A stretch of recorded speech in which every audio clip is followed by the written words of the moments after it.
واليوم الآخر. من آمن بالله واليوم الآخر والملائكة والكتاب والنبيين وآتى المال على حبه ذوي القربى واليتامى والمساكين وابن السبيل والسائلين وفي الرقاب وأقام الصلاة وآتى الزكاة والموفون بعهدهم إذا عاهدوا والصابرين في البأساء والضراء وحين البأس أولئك الذين صدقوا وأولئك هم المتقون. صدق الله مولانا العظيم. إن الله وملائكته يصلون على النبي يا أيها الذين آمنوا صلوا عليه وسلموا تسليما. الصلاة والسلام عليك يا رسول الله وعلى آلك وأصحابك يا حبيب الله. الصلاة والسلام عليك يا رسول الله وعلى آلك وأصحابك يا حبيب الله. برادران اسلام، اللہ پاک کا شکر ہے جس نے ہمیں درس قرآن پاک کی بابرکت محفل میں حاضری کی توفیق عطا فرمائی ہے۔ جو قدم مسجد کی طرف اٹھتے ہیں وہ جنت کی طرف اٹھ رہے ہیں، جو قدم قرآن سیکھنے کے لیے اٹھائے جائیں ان پر اللہ نے آتش دوزخ حرام کر دی ہے۔ حدیث پاک ہے، اللہ کے بندے اللہ کے گھر مسجد میں اکٹھے ہوں اور قرآن سیکھیں تو اس محفل پر فرشتے اپنے پروں سے سائبان بنا دیتے ہیں، اس محفل کو فرشتے اپنے پروں سے ڈھانپ لیتے ہیں، اس محفل پر رحمت نازل ہوتی ہے اور اس محفل میں بیٹھنے والوں کا ذکر اللہ تعالیٰ فرشتوں کی محفل میں کرتا ہے۔ میں اور آپ خوش نصیب ہیں جنہیں اللہ کریم نے اپنے محبوب کی امت میں پیدا کیا اور پھر قرآن پاک کی دولت عطا فرمائی۔ جس نے قرآن سے حقیقی تعلق جوڑ لیا، قرآن اسے دنیا میں بھی کافی ہے اور آخرت میں بھی کافی ہے۔ حدیث پاک ہے، میرے آقا کریم نے ارشاد فرمایا، اُمروا بہ قلوبکم واعمروا بہ بیوتکم۔ فرمایا قرآن پڑھا کرو، قرآن تمہارے گھر بھی آباد کر دے گا، تمہارے دل بھی آباد کر دے گا۔ ہمیں جس چیز کی ضرورت ہے سکون، وہ قرآن کے پاس موجود ہے۔ ہمیں جس چیز کی ضرورت ہے ہدایت، وہ قرآن کے پاس موجود ہے۔ ہمیں علم کی ضرورت ہے، علم قرآن کے پاس موجود ہے۔ ہمیں روحانیت کی ضرورت ہے، قرآن ایسی کتاب ہے جو روحانیت کا خزانہ ہے۔ ہمیں گناہوں کی بخشش کی ضرورت ہے۔ حدیث پاک ہے، جس نے اللہ کی رضا کے لیے سورہ یاسین کی تلاوت کی، ادھر سورہ یاسین کی تلاوت مکمل ہوتی ہے، ادھر تلاوت کرنے والے کے پچھلے صغیرہ گناہوں کو اللہ معاف فرما دیتا ہے۔ تو قرآن ہماری ضرورت کی جتنی چیزیں ہیں دنیا اور آخرت میں، وہ سب قرآن کے پاس موجود ہیں۔ اس لیے اقبال کہتے ہیں، فاش می گویم آنچ دل دل مزمرست، این کتاب نیست چیز دیگر است۔ قرآن کو عام کتابوں کی طرح کوئی کتاب نہ سمجھنا، یہ تو بہت بڑا خزانہ ہے۔ تو اللہ تعالی ہمیں قرآن پاک کے حقوق ادا کرنے کی توفیق عطا فرمائے۔ سورہ بقرہ آیت نمبر 177 تلاوت کرنے کا شرف حاصل کیا ہے۔ روزمرہ زندگی میں چند ضروری مسائل جن کی طرف ہمیں توجہ دینی چاہیے وہ آپ کی خدمت میں بیان کروں گا۔ اللہ تعالی حق گوئی کی توفیق عطا فرمائے۔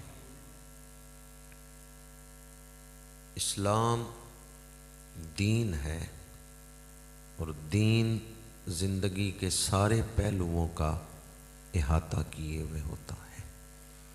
زندگی کے سارے پہلو پیدائش سے لے کے وصال تک کوئی ایسا پہلو نہیں جس کے بارے میں اسلام کے اندر رہنمائی موجود نہ ہو۔ اگر کوئی یہ سمجھتا ہے کہ صرف کعبہ شریف کی طرف منہ کر لینا اور نماز پڑھ لینا بس یہی دین ہے تو اس نے دین کو صحیح طور پہ سمجھا ہی نہیں ہے۔ دین ظاہر اور باطن دونوں کو اللہ کے رنگ میں رنگنے کا نام ہے۔ صبغۃ اللہ ومن احسن من اللہ صبغہ۔ جس مقصد کے لیے ہمیں تخلیق کیا گیا ہے اس مقصد کو پا لینا، اس مقصد کو حاصل کر لینا، یہ ہے دین۔ اس کے لیے ہمیں پاکیزگی کی ضرورت ہے۔ کس چیز کی ضرورت ہے؟ پاکیزگی کی، طہارت کی ضرورت ہے، صفائی ستھرائی کی ضرورت ہے۔ اللہ پاک ہے تو اللہ کا قرب حاصل کرنے کے لیے پاکیزگی شرط ہے۔ کوئی پلیت اللہ کا قرب نہیں پا سکتا، پہلے اللہ اسے پاک کرتا ہے پھر اپنا قرب عطا کرتا ہے۔ جنت پاکیزہ لوگوں کے رہنے کی جگہ ہے، تو اللہ کا قرب حاصل کرنے کے لیے پاکیزگی شرط ہے، صفائی ستھرائی شرط ہے۔ یا آپ نے اکثر سنا ہوگا کہ الطہور شطر الایمان، صفائی نصف ایمان ہے۔ تو صرف کپڑوں کی صفائی یا بدن کی صفائی ہی ضروری نہیں، سوچوں میں بھی صفائی ہونی چاہیے، خیالات میں بھی پاکیزگی ہونی چاہیے، دل میں بھی پاکیزگی ہونی چاہیے۔ یا آپ نے اکثر سنا ہوگا کہ جس گھر میں کتا ہوتا ہے وہاں رحمت کا فرشتہ نہیں نازل ہوتا۔ تو اگر کمرے میں کتا ہو وہاں رحمت کا فرشتہ نہیں نازل ہوتا تو جو کتے ہم نے اپنے دل میں باندھے ہوئے ہیں، جو کتے ہم نے اپنے سینے میں رکھے ہوئے ہیں، اپنے اندر باندھے ہوئے ہیں، اگر کوئی کتا کنویں میں گر کے مر جائے کتنا پانی نکالیں گے تو کنواں پاک ہوگا؟ جی پہلے کتا نکالنا ہے پھر سارا پانی نکالنا ہے۔ اگر کوئی سارا پانی تو نکال لے لیکن کتا نہ نکالے تو کنواں پاک ہو جائے گا؟ ہم وظیفے پڑھتے ہیں یعنی پانی نکال رہے ہیں لیکن کتا نہیں اندر سے نکال رہے۔ جب تک وہ کتا نہیں ہم کنویں سے نکالیں گے پانی جتنا مرضی ہے نکال لیں، پانی پیچھے سے اور آتا رہے گا، کنواں پاک نہیں ہوگا۔ اس آیت مبارکہ میں ابتداً اسی چیز کو بیان فرمایا ہے کہ نیکی صرف مشرق یا مغرب کی طرف منہ کرنے کا نام نہیں ہے۔ یہ بڑی جامع آیت ہے جو آج میں نے تلاوت کی ہے۔ فرمایا نیکی کس چیز کا نام ہے؟ عقیدہ بھی ٹھیک ہو، عمل بھی ٹھیک ہو، انسان حقوق اللہ بھی ادا کرے، حقوق العباد بھی ادا کرے، اور ذاتی کردار میں اس کے اندر ایسی خوبیاں ہوں، ایسے اوصاف ہوں کہ حالات جیسے بھی ہوں وہ ہر حال میں اپنے رب سے جڑا رہے، ہر حال میں وہ دین پر قائم رہے۔ فرمایا یہ نیکی ہے، حقوق اللہ بھی ادا کیے جائیں، حقوق العباد بھی ادا کیے جائیں، اور کردار میں ایسی پختگی ہو کہ حالات جیسے بھی ہوں، چاہے سختی ہو چاہے خوشحالی ہو، غریبی ہو یا امیری ہو، بیماری ہو یا صحت ہو، ہر حال میں بندہ اپنے رب کی اطاعت میں رہے تو یہ نیکی ہے۔ فرمایا لیس البر ان تولوا وجوہکم قبل المشرق والمغرب، نیکی صرف یہ نہیں ہے، اگرچہ یہ بھی نیکی ہے کہ کعبہ شریف کی طرف منہ کرنا، لیکن فرمایا نیکی صرف یہ نہیں ہے کہ تم اپنے چہرے پھیر لو مشرق یا مغرب کی طرف، وَلَٰكِنَّ الْبِرَّ مَنْ آمَنَ بِاللَّهِ وَالْيَوْمِ الْآخِرِ وَالْمَلَائِكَةِ وَالْكِتَابِ وَالنَّبِيِّينَ۔ یہ اعتقادات بیان ہوئے ہیں۔ اجمالی طور پر دین تین چیزوں کا نام ہے: اعتقادات، عبادات، معاملات۔ کتنی چیزیں؟ تین: اعتقادات، عبادات، معاملات۔ عقیدہ بھی ٹھیک ہو، جو عبادات فرض کی گئی ہیں بندے نے وہ بھی ادا کی ہیں، اور لوگوں سے جو معاملات ہیں وہ بھی صاف ستھرے ہیں، کسی کا حق نہیں مارا، کسی پہ ظلم نہیں کیا، تو ایسا شخص جنت کا حقدار ہے۔ سب سے پہلے یہاں اس آیت میں اعتقادات بیان ہوئے، عقیدہ بیان ہوئے۔ من آمن باللہ، نیکی یہ ہے جو شخص اللہ پہ ایمان لایا اور آخرت کے دن پر، قیامت پر ایمان لایا، والملائکۃ، اور فرشتوں پر۔ فرشتے نور سے پیدا کیے گئے ہیں، مذکر مؤنث نہیں ان میں ہوتا، فرشتوں میں جوڑے نہیں ہوتے، شادیاں نہیں ہوتی، اولاد نہیں ہوتی، بس اللہ کا امر فرشتہ پیدا ہو گیا، اللہ کے حکم سے فرشتے کو وجود مل گیا۔ اور فرشتوں میں طاقت رکھی گئی ہے، وہ شکل بدل بھی سکتے ہیں، نورانی مخلوق ہیں، فرشتے شکل بدل کے بھی آ سکتے ہیں۔ حضرت جبریل امین بی بی مریم کے پاس آئے تو بشری شکل میں آئے، بشری شکل میں حضرت جبریل امین آئے حضرت بی بی مریم کے پاس، تو بی بی مریم گھبرا گئیں، انہوں نے فرمایا میں پاک دامن عورت ہوں، تو اجنبی مرد میرے قریب کیوں آ رہا ہے؟ تو انہوں نے فرمایا کہ تم مجھے پہچان نہیں سکی، میں کوئی بشر ہے ہی نہیں، انا رسول ربک، میں تو تمہارے رب کا بھیجا ہوا ہوں، میں تو فرشتہ ہوں جو تمہارے رب کی طرف سے بھیجا گیا ہوں، لِأَهَبَ لَكَ غُلَامًا زَكِيًّا، میں تو تمہیں رب کی طرف سے ستھرا بیٹا دینے آیا ہوں۔ تو حضرت جبریل امین نے صرف دم کیا، بی بی پاک کو پھونک ماری، تو فرشتے شکل بدل کے بھی آ سکتے ہیں۔ بڑی مشہور حدیث پاک ہے، بخاری و مسلم میں ہے، حضرت جبریل امین انسانی شکل میں حضور کی محفل میں آئے۔ حضرت فاروق اعظم رضی اللہ تعالیٰ عنہ فرماتے ہیں کہ ہم حیران تھے، یہ آدمی مسافر نہیں ہے، کیونکہ مسافر پہ سفر کے اثرات ہوتے ہیں، کپڑے پہ کوئی مٹی، گرد یا تھکاوٹ، سفید چہرہ ہے، سیاہ بال ہیں، صاف ستھرا لباس ہے، بندہ مسافر نہیں ہے۔ پھر آپ فرماتے ہیں ہم اسے پہچانتے بھی نہیں تھے کہ یہ مدینہ منورہ کا رہنے والا بھی نہیں، مقامی بھی نہیں ہے، چھوٹے شہر ہوتے تھے، ہر ایک کو پتہ ہوتا تھا کہ یہ ہمارے گاؤں کا ہے، یہ ہمارے گاؤں کا نہیں ہے۔ تو حضرت فاروق اعظم فرماتے ہیں ہم حیران تھے کہ وہ آنے والا مسافر بھی نہیں، مقامی بھی نہیں، اور حضور کے سامنے آ کے دو زانو بیٹھے اتنا قریب ہو کے کہ ان کے گھٹنے حضور کے جسم مبارک کے بالکل ساتھ ہیں، اور کس طرح بیٹھے ہیں؟ دو زانو۔ کس طرح جبریل آ کے بیٹھے ہیں؟ دو زانو، جس طرح کہ ہم تشہد پڑھتے ہیں نا، قعدہ کرتے ہیں نماز میں، بیٹھتے ہیں نماز میں۔ بعض لوگ سوال کرتے ہیں بھی کھڑے ہو کے سلام پڑھنا شرک ہے کہ نماز میں قیام کیا جاتا ہے؟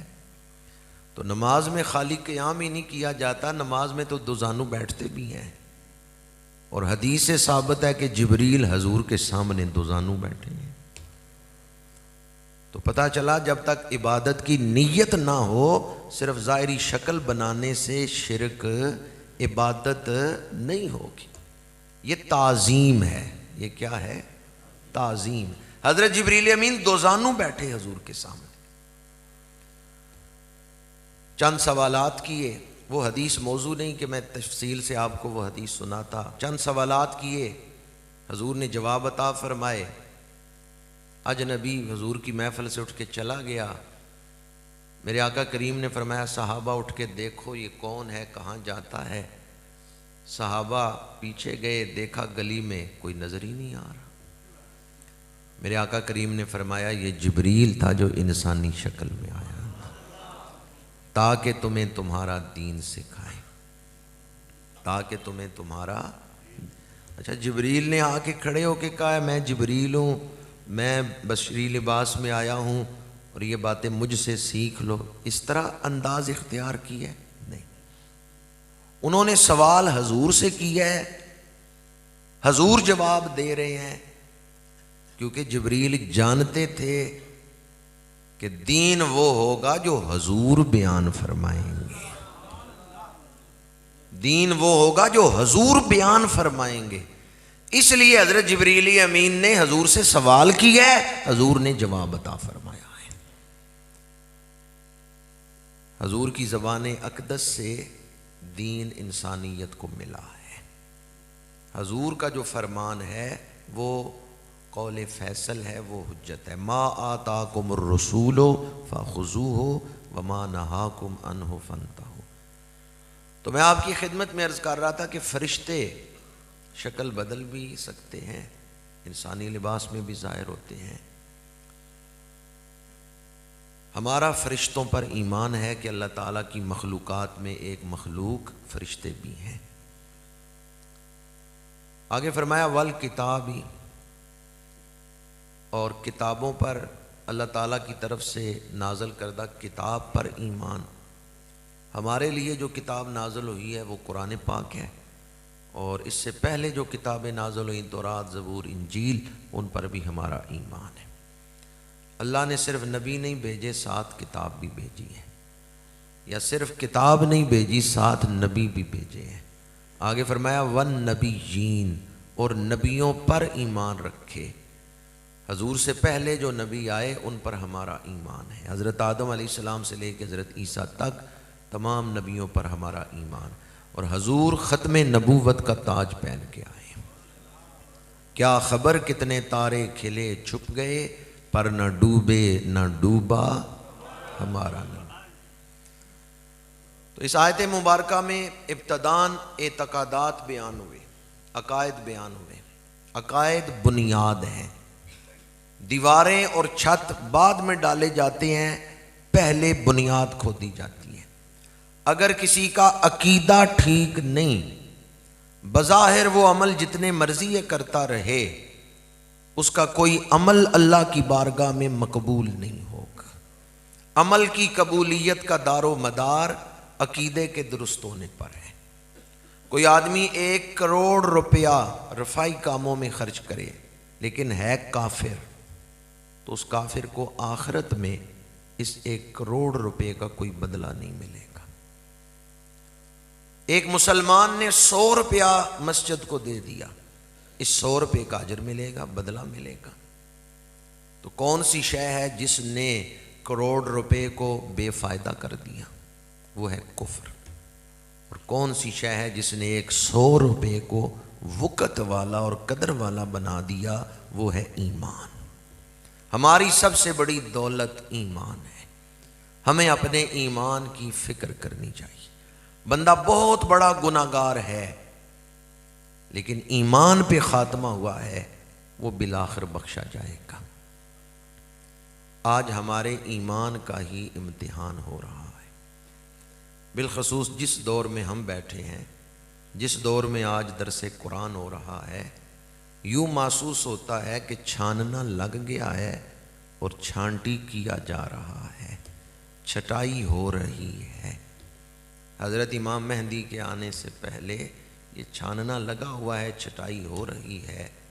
جو فتنے اتنے تیزی سے ظاہر ہو رہے ہیں، ان فتنوں میں ایمان ہی کی تو آزمائش ہے، اس لیے کوئی بھی فیصلہ کریں تو بڑی احتیاط سے، لاپرواہی سے زندگی نہ گزاریں، بے پرواہی سے زندگی نہ گزاریں، خیر ہے خیر ہے یہ کہہ کے وقت نہ ٹال دیں، کوئی بھی قدم اٹھائیں تو احتیاط کے ساتھ۔ اس دور میں چھاننا لگا ہوا ہے اور آزمائش ہو رہی ہے، کون ہے جو اللہ کے بھیجے ہوئے دین پہ ثابت قدم رہتا ہے، اور کون ہے جو نئے پیش آمدہ مسائل میں الجھ کے اپنے ایمان کو ہی برباد کر بیٹھتا ہے، وہ چھٹائی ہو رہی ہے۔ اس لیے ہمیں بڑے احتیاط کی ضرورت ہے۔ آگے فرمایا وَآتَ الْمَالَ عَلَىٰ حُبِّهِ ذَوِي الْقُرْبَىٰ وَالْيَتَامَىٰ وَالْمَسَاكِينَ وَابْنَ السَّبِيلِ وَالسَّائِلِينَ وَفِي الرِّقَابِ۔ اسلام مالی معاملات کو بڑی اہمیت دیتا ہے۔